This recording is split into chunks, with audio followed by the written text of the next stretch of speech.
E eu vou revelando esse plano, um pouquinho de cada vez. E você vai dando os passos, um pouquinho de cada vez. Mas quando eu revelar para você, tenha coragem. Tenha coragem de dar os passos de fé, passos concretos. Porque se você continuar escondido no teu cantinho de cinzas, você nunca vai se levantar.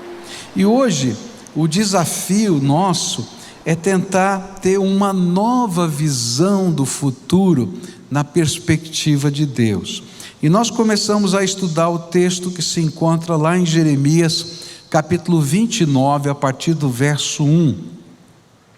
Esse texto nos ensina assim, assim diz a palavra do Senhor: eu escrevi uma carta aos judeus que Nabucodonosor havia levado como prisioneiros de Jerusalém para a Babilônia, autoridades, sacerdotes, profetas e todo o povo.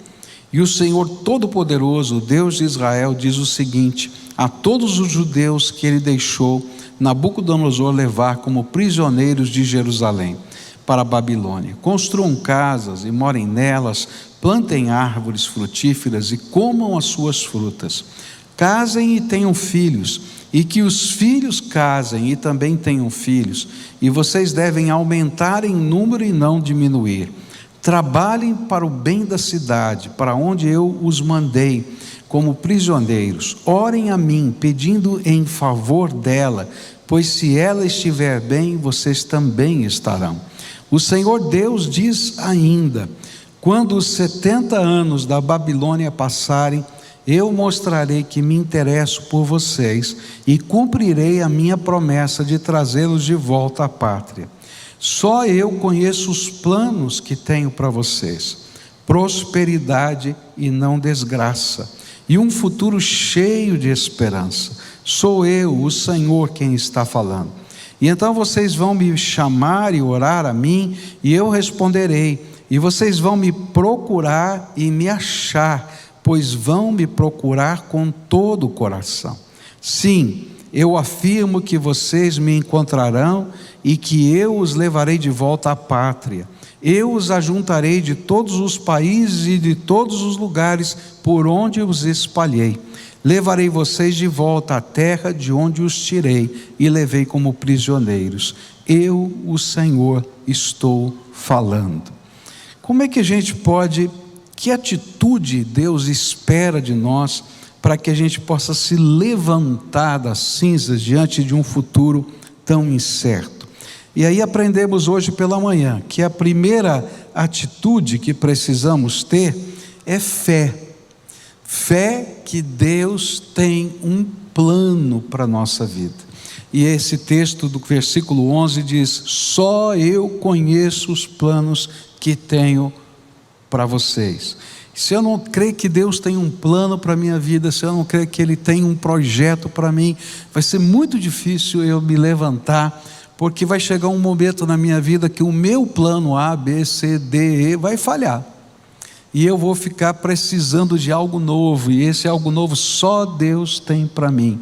Então, para poder se levantar, eu preciso de fé na bondade de Deus, no projeto de Deus, e colocar a minha vida debaixo dessa fé, que Deus tem um plano e eu quero esse plano para a minha vida. A segunda coisa que estudamos hoje pela manhã é que depois que cremos nesse plano, precisamos buscar o plano de Deus para nós. E como é que a gente busca isso? Com todo o coração, com toda a alma, com todo entendimento. A gente vai pedir: Senhor, revela o próximo passo, revela qual é a minha próxima ação, me ensina. E aí eu vou perceber Deus falando comigo de muitas maneiras. Algumas vezes Ele vai fechar portas, outras vezes Ele vai abrir portas, algumas vezes Ele vai dar projetos novos, vai dar ideias novas, mas Ele vai dizer: eu estou no controle. E aí eu contei uma série de histórias de pessoas e do próprio povo de Deus. E Deus colocou um sinal de que Ele faria essas coisas tremendas. Ele disse que quando completassem os 70 anos, não é? Ele traria de volta o povo para Israel. E era uma coisa impossível, porque eles tinham sido exilados, a terra agora já tinha outros donos. E Deus, para confirmar que nada é impossível para Ele, Deus não faz somente uma vez isso, mas faz duas vezes. Naquela época do passado, 70 anos depois, o povo reconstruiu a cidade de Jerusalém, o templo e assim por diante. E se você duvidasse que isso podia acontecer, que era apenas uma piada da história, ou quem sabe um sentimento triunfalista da Bíblia, Deus repete isso no ano de 1948, quando Israel volta para a sua terra, retoma uma língua que tinha sido morta há 1870 anos atrás, e eles reaprendem a falar aquela língua e vivem naquela terra. Mas eu quero continuar agora falando de outras atitudes. Ok, eu tenho fé e eu estou buscando, e Deus está começando a mostrar, e eu quero dizer para você, que quando Deus mostra para a gente, Ele não dá o plano que Ele tem para a vida da gente com todos os detalhes, parte A, parte B, parte C, você vai fazer assim. Ele mostra, vai para lá, essa é a terra, vai naquela direção. Por quê? Porque se Ele desse todo o projeto de uma vez, você pararia de buscá-lo, você só olharia para o projeto dali em diante. E o projeto na vida da gente é o próprio Deus segurando na nossa mão. Eu não posso largar da mão dele, eu tenho que continuar caminhando com ele. E aí ele vai nos ensinando passo a passo. Mas quando Deus coloca o próximo passo, é preciso ter coragem. E essa é a terceira atitude para a gente poder se levantar das cinzas: coragem. É interessante porque nesses versículos 5 e 6, Deus está falando disso. Construam casas e morem nelas, plantem árvores frutíferas, comam as suas frutas, casem e tenham filhos, e que os filhos casem e também tenham filhos. Vocês devem aumentar em número e não diminuir. A terceira atitude que o Senhor pediu ao seu povo na Babilônia, para poderem se levantar das suas cinzas, foi coragem para começar de novo. E eu creio que esse é um dos grandes problemas, quando a gente vive um tempo de angústia, um tempo de dificuldade, em que a gente teve um passado, e esse passado de alguma maneira foi conturbado, foi destruído. A gente fica preso naquele passado, como a gente já viu a semana passada, às vezes emocionalmente preso, mas às vezes a gente fica praticamente preso, no sentido de que, olha, a minha casa lá era assim, puxa vida, naquele tempo as coisas eram daquela maneira, se eu tivesse naquele lugar seria assim. E Deus está dizendo agora não, levanta aí, tá? E tenha coragem. Você não tem onde morar, está morando em barraca, constrói uma casa.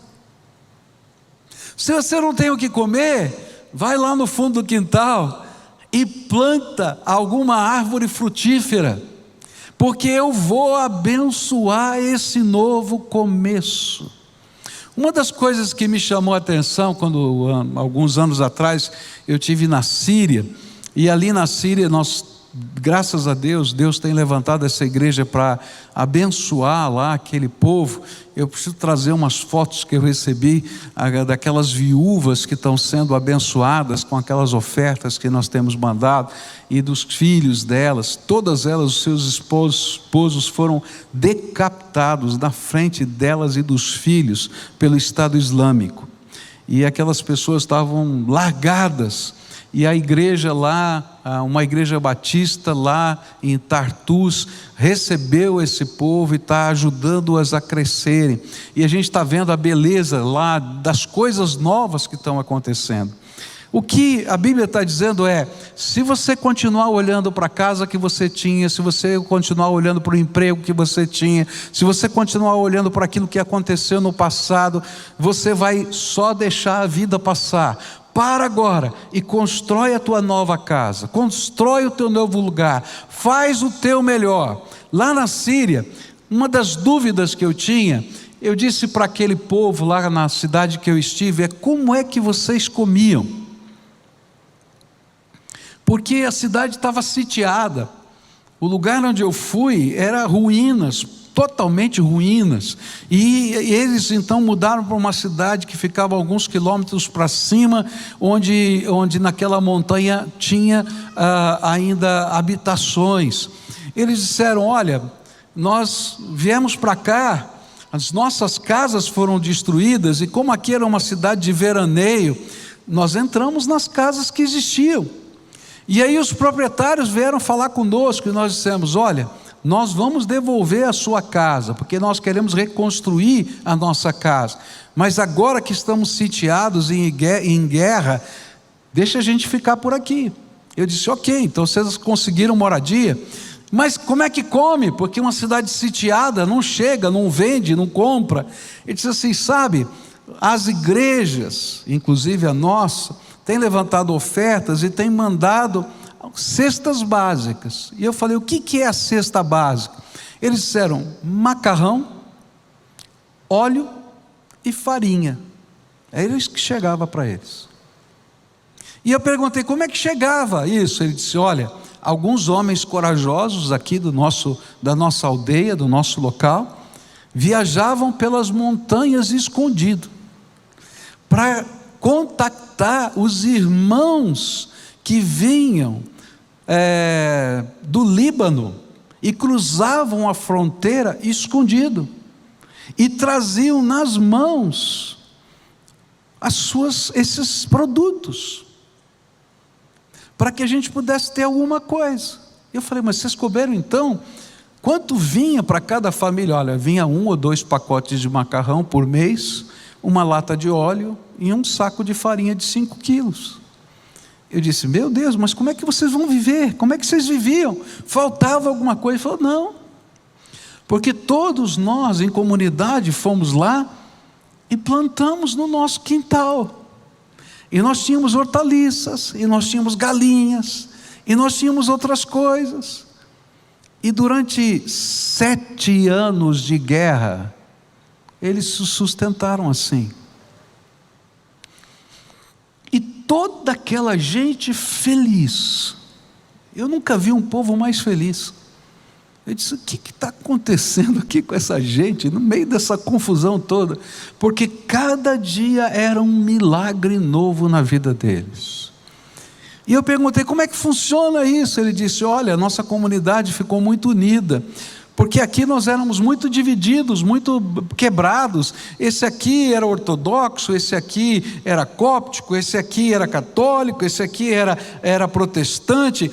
Mas aí nós vimos o seguinte, que os cristãos iam morrer todos se o Estado Islâmico chegasse, e nós precisávamos ser um povo só, e nós começamos a adorar a Deus juntos, e nós tínhamos um sino, e conforme o sino tocava, nós sabíamos que tínhamos que correr, tínhamos que pegar em armas para nos defender, ou tínhamos que simplesmente nos reunir para trazer o que tinha de comida para dividir com os outros. O que a palavra de Deus está dizendo é que ninguém se levanta, e que os exemplos nos mostram, ninguém se levanta das suas cinzas sem coragem. Não vai cair do céu, não vai acontecer algo extraordinário, simplesmente Deus vai dizer: vai lá no fundo do quintal e faz assim. Vai ali naquele lugar, pega aquele talento, aquele dom que Deus já te deu e usa de outra maneira. E quando a gente começa a ter coragem, Deus diz assim: vou abençoar, e a casa vai sair, e aquelas árvores frutíferas vão produzir, e a bênção de Deus virá, e portas vão se abrir. Então, se você quer se levantar das suas cinzas, e se você está buscando a Deus de todo o seu coração, para que a sua vida seja de acordo com o propósito de Deus, quando Deus mostrar para você qual é o próximo passo, tenha coragem de dar passos de fé, de começar com aquelas coisas pequenas. A Bíblia diz que ninguém despreze o dia dos começos humildes, porque Deus já viu o que Ele vai fazer com esses começos humildes. A gente olha e diz: e agora? O Senhor está mandando, eu vou fazer, e o que vai acontecer virá depois. Eu falei para os meninos do Telos: não se preocupem com o recurso financeiro, porque o recurso financeiro, se a gente está no centro da vontade de Deus, vai vir de um jeito ou de outro. Às vezes a gente tem que fazer geleia, tem que fazer bolo, às vezes a gente vai ter que fazer outras coisas, mas vai vir, porque Deus coloca a sua graça sobre a nossa vida. O Senhor estava dizendo pelo profeta que eles deviam se levantar e ter coragem para recomeçar, porque Deus é o Deus dos recomeços. E quando a gente estuda a história do povo de Deus, nós descobrimos que foi nesse tempo que os judeus aprenderam a ser comerciantes. E eles deixaram de ser camponeses. E logo eles construíram riquezas. E eu falei hoje de manhã que o segundo templo, aquele que foi reconstruído na volta do povo da Babilônia, ele foi fruto de uma oferta que foi levantada entre os habitantes daquele lugar da Babilônia, porque Deus tinha dado prosperidade para eles, e eles levaram todo o recurso nas mãos daqueles 4.000 sacerdotes que voltaram para começar aquela obra.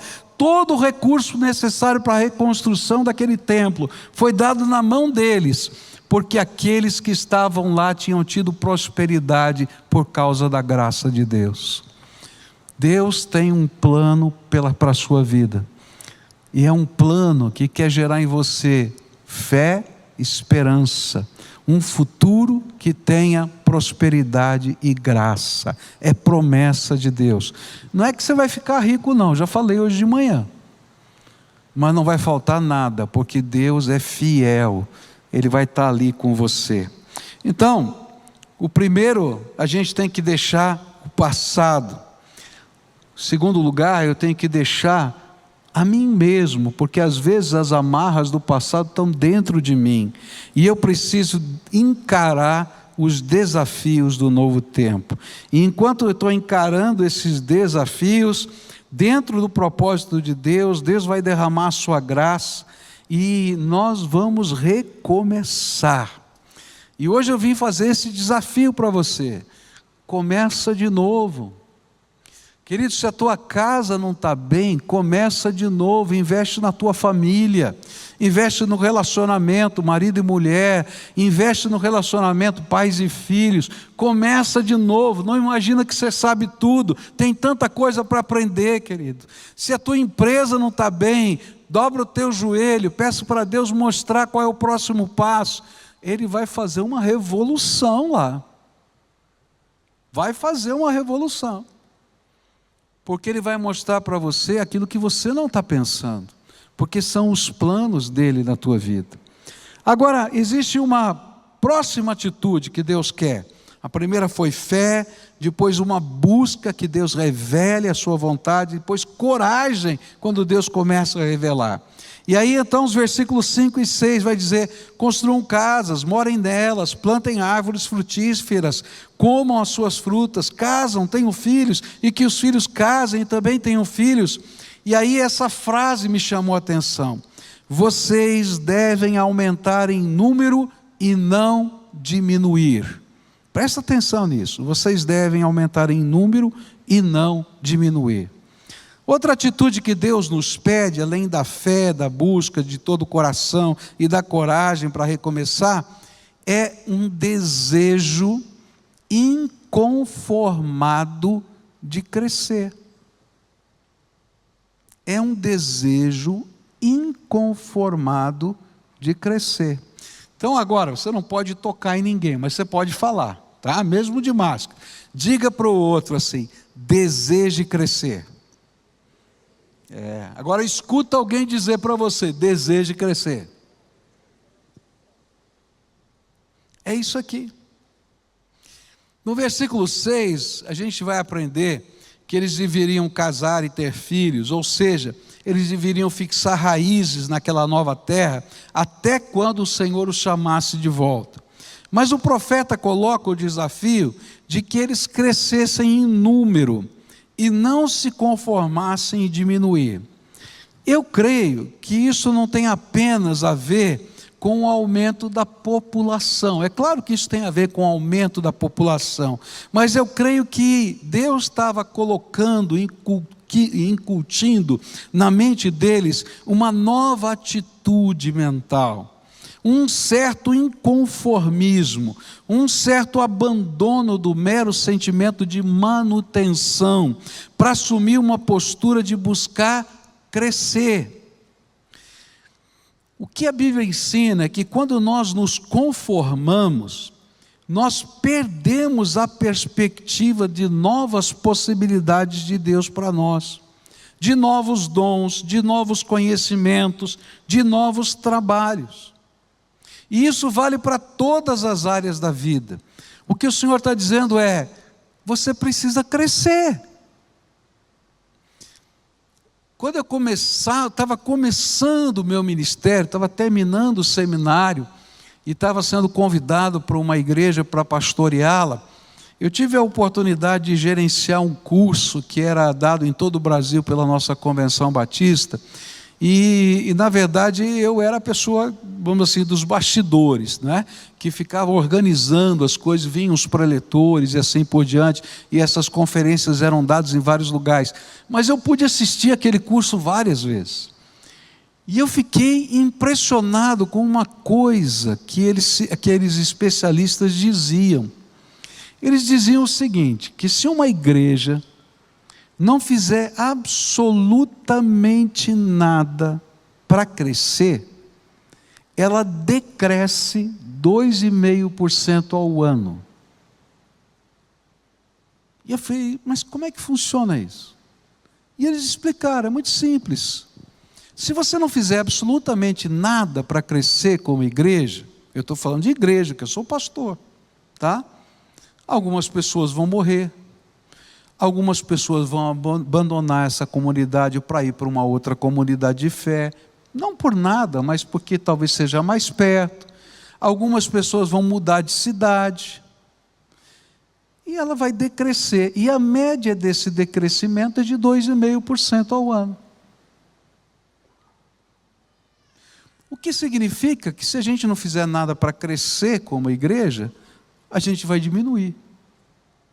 Mas eu acho que esse é um princípio que não vale só para a igreja, vale para o nosso negócio.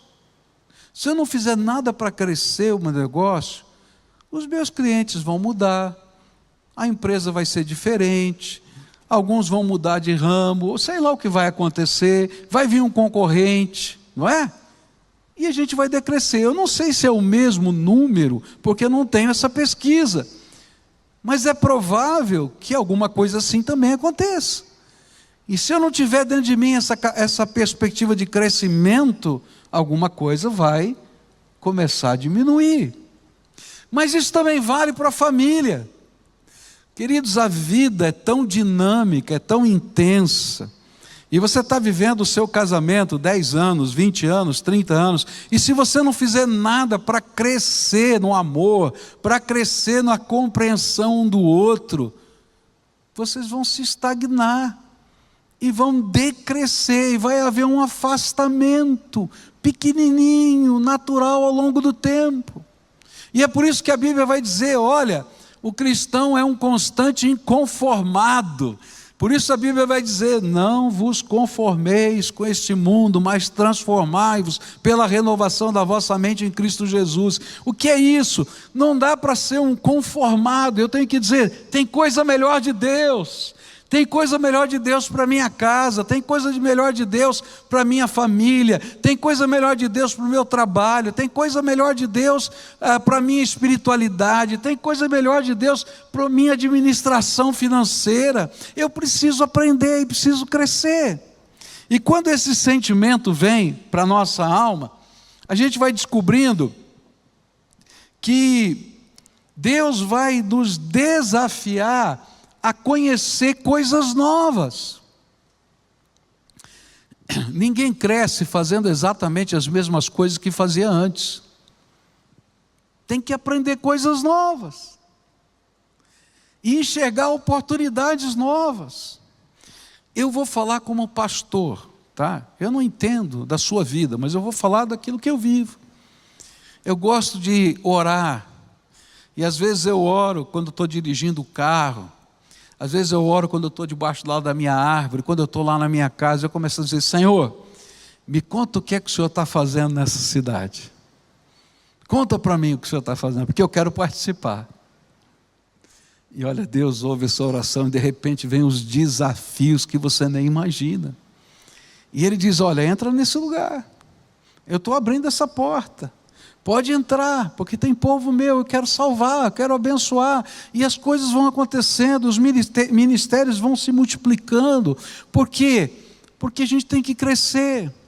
Aí eu chego nos meus limites e descubro que vou precisar de outras pessoas que tenham mais conhecimento, mas eu quero também aprender. Aí essa semana eu estava gravando uns programas de televisão, né? E aí a minha esposa disse assim, você está gravando esse programa? Era Globo Rural e como é que é o negócio do campo lá, não sei o que é. Tá. Ela falou, para quê? Eu falei assim, é que agora a igreja tem uma chácara, eu quero saber um pouquinho desse negócio. Eu não sou especialista, mas eu quero aprender um pouquinho. Por quê? Porque a gente tem que crescer em todas as áreas da vida. Um profissional que não volta a estudar, ele perde o seu mercado de trabalho, seja em que área for. Porque tem tanta coisa nova acontecendo todo dia, que se você não estiver se atualizando, você vai ficar obsoleto no mercado de trabalho.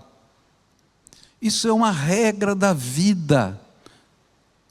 O que não cresce, diminui e morre. Então a Bíblia vai dizer para esse povo, quer sair das suas cinzas? Então você precisa crescer. Tem que estudar, tem que ler, você tem que orar, tem que buscar Deus com todo o coração, porque esse foi o tema do estudo de hoje de manhã. Mas você não pode se conformar com o que você já é, você precisa crescer. Em todas as áreas da vida, nos seus relacionamentos, nas descobertas de oportunidade.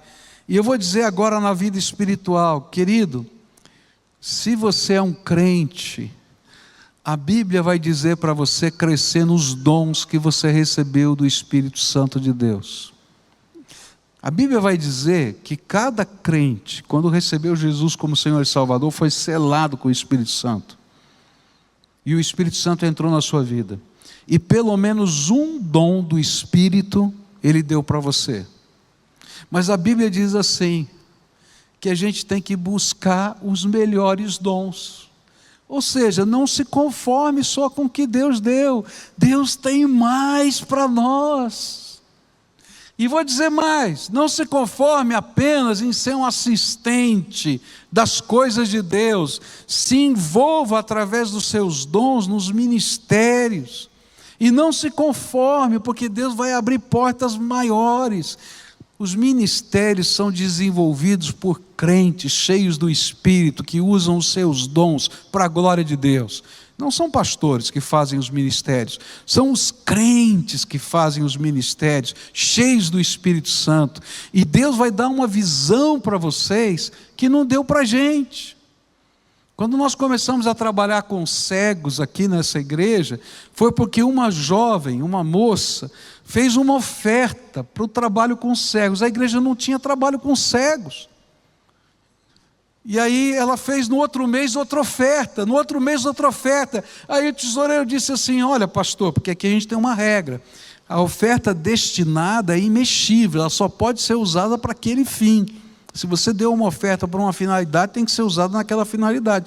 E ele me chamou e disse, pastor, eu estou com um problema, a gente não tem nada com cegos. O que eu faço com essa oferta? Eu falei, bom, deixa eu chamar essa moça para conversar. Chamei a moça para conversar e disse, querida, está aqui, você deu esses valores aqui. A igreja não tem trabalho com cegos, eu então queria devolver o dinheiro. Falou, não, de jeito nenhum. Eu estou dando para a igreja ter um trabalho com cegos. Eu falei, essa menina, né? Eu falei, tá bom, eu topo o desafio, se você liderar o trabalho com cegos. Ela disse, topo, já estou dentro. E essa menina, junto com uma outra moça, não é? As duas juntas iniciaram todo um projeto que existe até hoje de trabalho com cegos. Deus, Ele diz para a gente, não se conforme, tenho mais. Hoje ela está fazendo outras coisas, ela tem outros ministérios, ela está em outros lugares, mas ela deixou aqui um legado, porque ela pôde ter esse desafio de Deus acontecendo na sua vida e deixou o legado para a gente, de um trabalho tão bonito como esse que a igreja tem com os cegos aqui nessa igreja. Não se conforme, tem mais, Deus tem mais. Próxima atitude que Deus quer que você desenvolva na sua vida. Está ainda nos versículos 5, 6, mas o versículo 7 para mim é o chave. Trabalhem para o bem da cidade para onde eu os mandei como prisioneiros.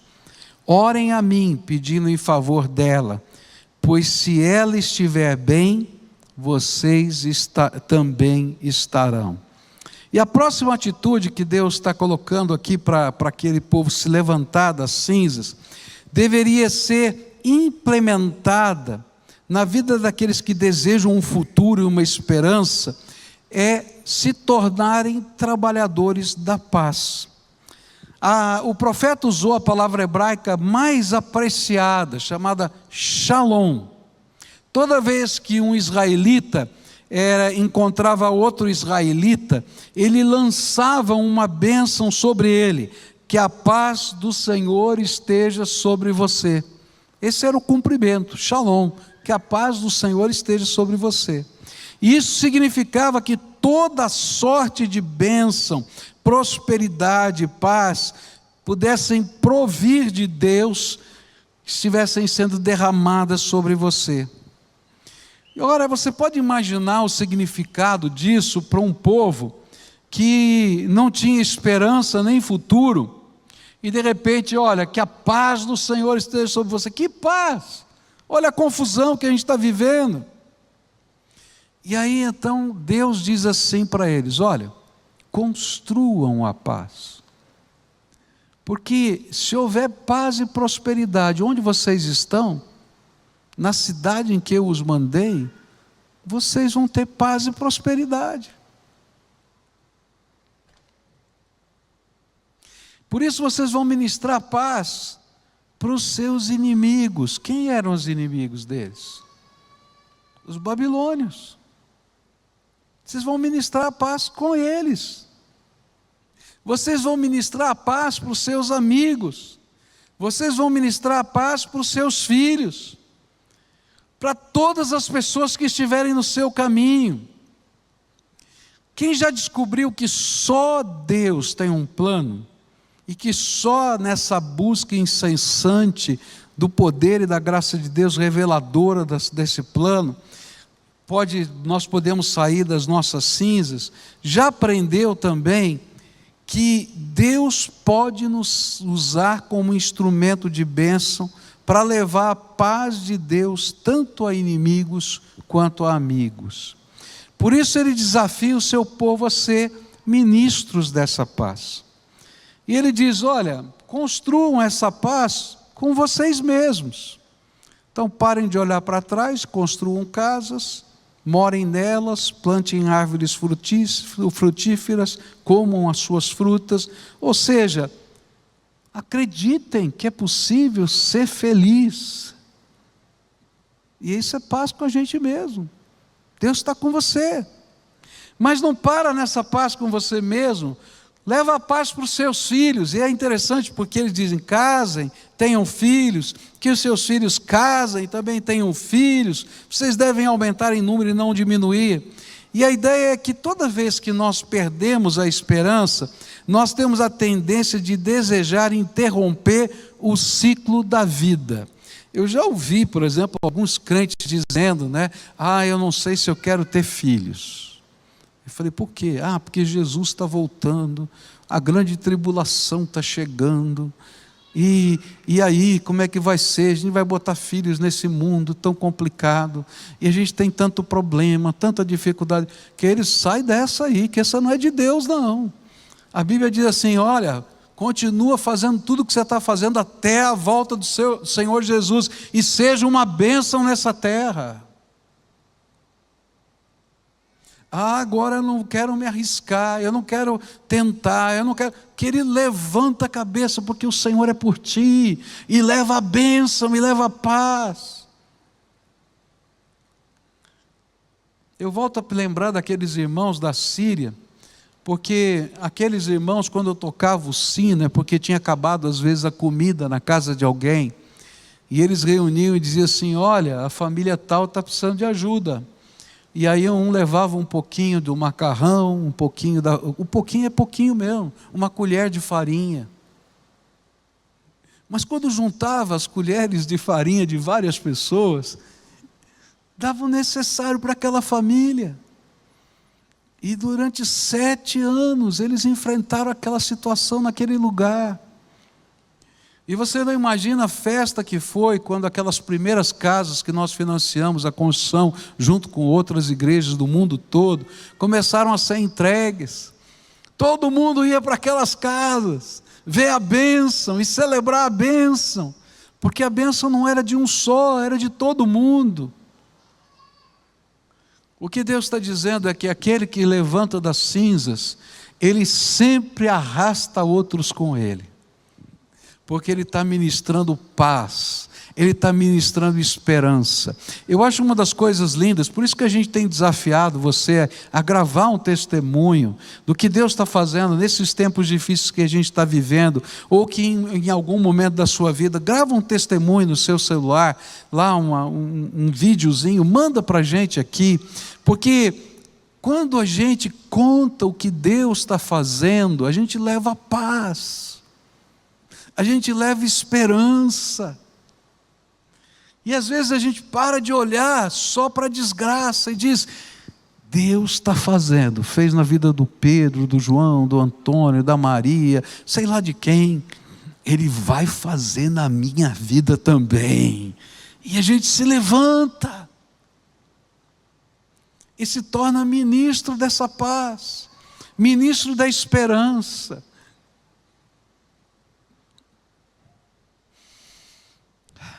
O Senhor está dizendo que quando a gente o busca de todo o coração, a gente não teme o futuro, nem para nós mesmos e nem para os nossos filhos, porque cremos que Deus continua tendo um plano, não só para nós, mas para os nossos filhos. E se a gente pode semear ou deixar um legado, deixa esse legado para os seus filhos. Deus tem um plano para a sua vida, meu filho. E quando a gente investe amor e esperança, a gente semeia sonhos, a gente abençoa a nossa descendência com uma visão do futuro melhor que só Deus pode dar. Eu quero ser um semeador de sonhos. Tem gente que não entende a administração financeira dessa igreja.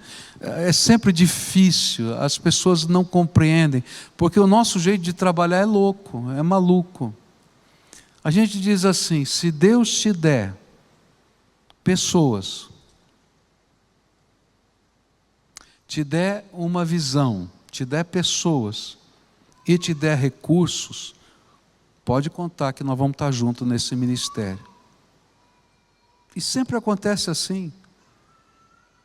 Se eu fosse esperar ter o dinheiro para fazer qualquer um dos ministérios que a gente tem, ter um planejamento estratégico detalhado, onde vão vir os recursos, de que maneira vai ser, eu nunca teria feito nada.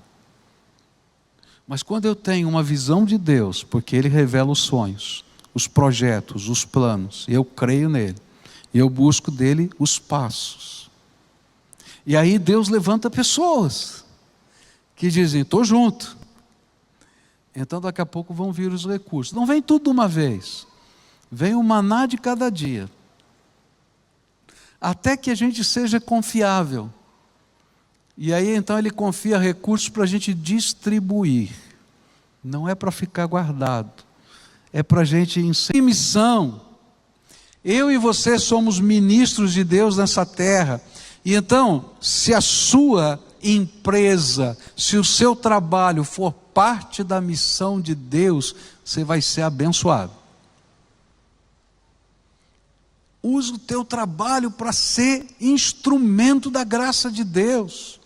É claro que tem os limites, que a gente pode, que a gente consegue, mas Deus sabe disso. Mas se você tem isso no seu coração, coisas tremendas vão acontecer. Eu me lembro de um casal aqui da igreja, um senhor que trabalhava numa grande empresa aqui do Paraná, e Deus colocou um sonho, trabalhar com famílias, dentro da empresa dele. E ele fez um retiro de casais só de funcionários da empresa dele. E ele tinha reuniões de oração só com funcionários da empresa dele. E sabe, ele não era o dono da empresa, ele era um funcionário. Mas ele tinha uma missão. E Deus estava agindo na vida daquela pessoa e abençoando outros. Então, creia no impossível de Deus. Transmita fé. Meu filho, construa a sua vida, pois Deus tem um plano, um futuro e uma esperança.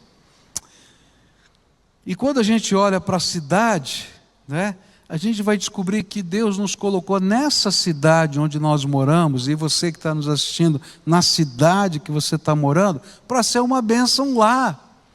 Porque se aquela cidade tiver paz, você vai ter paz. Então seja uma bênção. E a gente vai se levantando das nossas próprias cinzas. Meu tempo acabou, mas eu quero concluir esse texto aqui. Há uma última palavra nesse texto, eu só vou citá-la aqui para a gente fechar a ideia. Termina com uma advertência. E a advertência vem nos versículos 8 em diante, que vai dizer assim: não dê ouvido aos falsos profetas.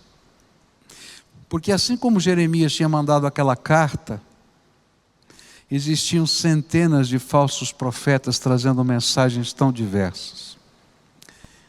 Gente, não dá ouvido para falso profeta, toma cuidado com isso, tá? Essa semana eu recebi um e-mail de uma irmãzinha muito querida, e essa irmãzinha disse assim: pastor, eu preciso de um conselho.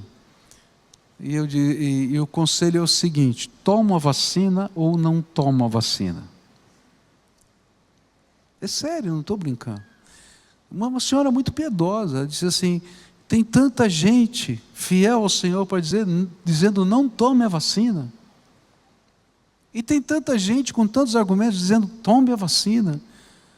E o Senhor, o que é que o Senhor diz?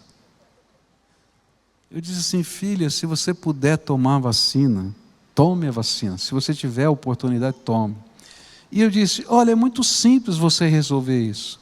Se você tiver dor de dente, você vai no dentista ou não vai no dentista? Eu acredito que você vai no dentista, porque ninguém suporta dor de dente. Agora, por que você vai no dentista? É porque existe um mandato cultural. E esse mandato cultural é da graça de Deus, dando inteligência para o homem, poder amenizar o sofrimento na terra. E através desses conhecimentos, que fazem parte do mandato cultural de Deus, lá no começo de todas as coisas, em que Ele dá para todos os seres humanos essa capacidade de se desenvolverem, de crescerem, porque é graça de Deus sobre todos os homens. O sol nasce sobre justos e injustos. Tem graças que são independentes de qualquer coisa, Deus está dando. Então toma vacina, minha filha. Toma cuidado com os falsos profetas, porque às vezes eles só trazem discórdia, confusão e angústia. Firma na palavra de Deus, a palavra de Deus nos ajuda a discernir, e a gente consegue caminhar na direção da vitória. Quero orar por você, como a gente sempre faz, e quero dizer para você o seguinte: Deus tem um plano especial para você. E a Bíblia diz que é um plano bom, um futuro e uma esperança. E só Deus conhece esse plano. Não é tremendo isso? É tremendo.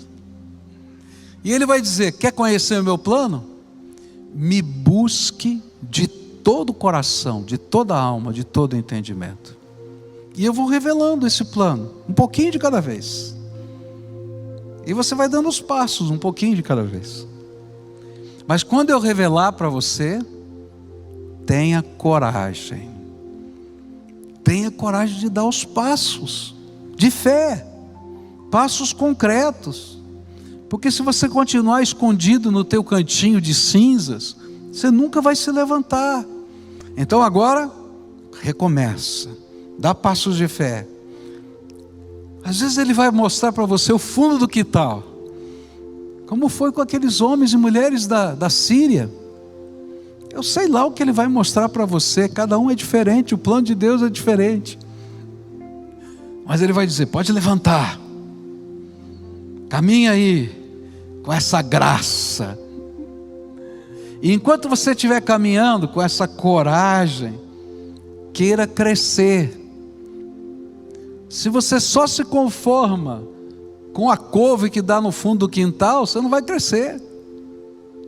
O que Deus quer para fazer mais? Senhor, me mostra o outro lado do plano. Qual é o teu próximo projeto? E assim, dessa maneira inconformada, a gente vai crescendo. Porque Deus tem mais. Você acha que você pode esgotar a bênção de Deus?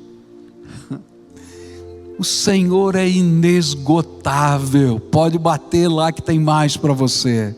Tem mais para você. Ele é inesgotável. E enquanto você tiver isso, seja instrumento da paz. Construa unidade, construa amor, desenvolva afinidades e ministérios. Eu hoje quero orar por você, quero pedir a bênção de Deus pela tua vida, tá? Se você hoje está ouvindo essa palavra e está dizendo, Deus falou comigo, eu preciso de uma intervenção, eu estou sem coragem, eu estou com medo, olha, a minha situação é uma situação de conflitos. Deus quer fazer de você instrumento da paz, lá onde você está. Ele quer fazer de você uma bênção. Se você está conformado, o Senhor está dizendo, levanta, tenho que te ensinar coisas novas, quero derramar dons novos, eu quero te dar ministérios novos, eu quero te mostrar coisas novas, eu quero que você cresça. Então nós vamos orar juntos. E eu vou pedir para você que está aqui, que quer orar comigo, para ficar de pé no seu lugar, porque eu quero orar por você agora. E eu quero orar especificamente pela tua vida, pela tua família, pelo teu futuro, por aquilo que Deus está preparando. Se você está aí na sua casa, e Deus está ministrando no seu coração, então agora assuma uma atitude de oração.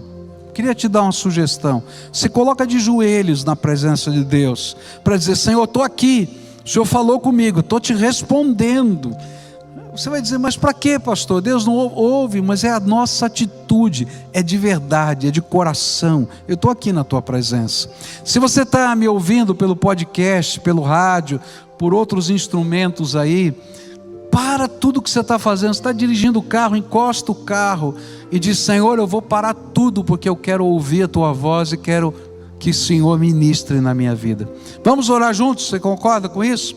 Então a primeira oração é a tua. O que Deus falou para você, só para você? Sabe aquela palavra que Deus deu só para você? Então responde para Ele, Senhor, eu ouvi a tua voz. Ah, Senhor, eu não tenho acreditado no plano, mas eu quero agora confiar no teu plano, colocar minha vida nas tuas mãos. Eu quero aprender a buscar de todo o coração. Hoje de manhã eu falei sobre isso. Separa tempo para saber o que Deus tem para você. Se você não ouvir o que Ele vai falar, você vai continuar fazendo do teu jeito. Deixa Ele falar com você. Se você está sem coragem, diga para Ele, estou sem coragem. E aí pede para Deus soprar o sopro do Espírito, para você ver a casa que você vai ter que construir, a árvore frutífera que você vai plantar. Eu sei lá o que Deus vai te mostrar. Coragem. Inconformismo, eu quero crescer, vou estudar, eu vou me aperfeiçoar. Ah, mas agora o tempo... Não, queridos, Deus tem coisas novas para a gente. Tem coisas novas. Mas leva a paz por onde você for. Agora eu quero orar por você. Pai querido, Tu conheces o coração desses Teus filhos. E por que alguns se colocaram de pé, outros se colocaram de joelhos? Por que alguns pararam o que estavam fazendo para nesse tempo entrar na Tua presença? E nesta hora, Pai, eu quero Te pedir em nome de Jesus, visita esse Teu povo com o Teu Espírito Santo. Visita esse Teu povo com a Tua presença. Que haja um derramar da Tua graça tão profundo, tão intenso, tão maravilhoso, que nós não consigamos sair da Tua presença do mesmo jeito que entramos. Ó Pai, coloca uma alegria santa, coloca, Senhor, uma fé inabalável, coloca, Senhor, uma esperança daquele futuro que o Senhor está preparando. Ó Pai, coloca agora, Senhor, a capacidade de ouvir a Tua voz, para que a gente possa dar os passos de fé. Coloca em nós, Senhor, a alegria de ser instrumentos da Tua paz. Venha, ó Espírito Santo, e sopra sobre o Teu povo. Derrama novos dons, Senhor. Derrama nova visão, derrama novos ministérios. Coloca, Senhor, uma santa unção do Teu Espírito sobre os Teus filhos. E que a alegria do Senhor seja a marca da Tua presença entre eles. Escuta, Deus, a nossa oração. É aquilo que clamamos em nome de Jesus. Amém e amém.